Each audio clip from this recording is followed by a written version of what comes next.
தமிழ்நாட்டில் மூன்றாவது மொழியாக ஹிந்தி ஏற்க வேண்டியதா எதிர்க்க வேண்டியதா என்பது குறித்து எமது செய்தியாளர் ஆனந்திடம் தருமபுரி மாவட்டம் பாலக்கோடு மக்கள் கூறிய கருத்துக்களை தற்போது பார்க்கலாம்.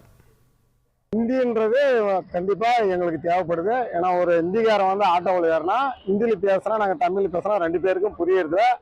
கண்டிப்பா எந்த மாநிலத்தில் போனாலும் ஹிந்தி இங்கிலீஷ் கட்டாயமாக தேவை. மூன்றாவது மொழியாக இந்தியை ஏற்கலாம், ஆனால் இந்தி திணிப்பை ஏற்கக்கூடாது.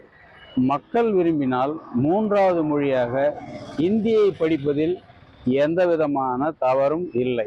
எல்லா மொழியும் கற்றுக்கலாம், தப்பில்லை. ஆனால் நீ கற்றுக்கிட்டு தான் ஆகணுன்றது தான் கொஞ்சம் ஏற்க முடியாதுதான் இருக்குது. வேற ஒன்றும் இல்லை, கற்றுக்கலாம், எந்த மொழியும் கற்றுக்கலாம், தப்பே கிடையாது. கட்டாயப்படுத்துறது தான் வந்து பிரச்சனை. விருப்பப்பட்டால் இந்தியை எல்லாரும் கற்றுக்கொள்ளலாம். ஏனென்றால் தமிழ்நாட்டிலிருந்து மற்ற மாநிலங்களுக்கு போயிட்டு ஹிந்தி பேசி அவங்க தொழிலை டெவலப் பண்ணிக்கலாம். தமிழ்நாட்டில் மூன்றாவது மொழியாக ஹிந்தியை ஏற்க வேண்டியதா எதிர்க்க வேண்டியதா என்பது குறித்து பாலக்கோடு மக்கள் தெரிவித்த கருத்துக்களை பார்த்தோம். இனி செல்லும் இடமெல்லாம் செய்தி.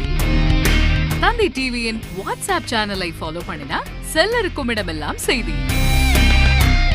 இதோ QR கோட் இப்பவே ஸ்கேன் பண்ணுங்க, ஃபாலோ பண்ணுங்க.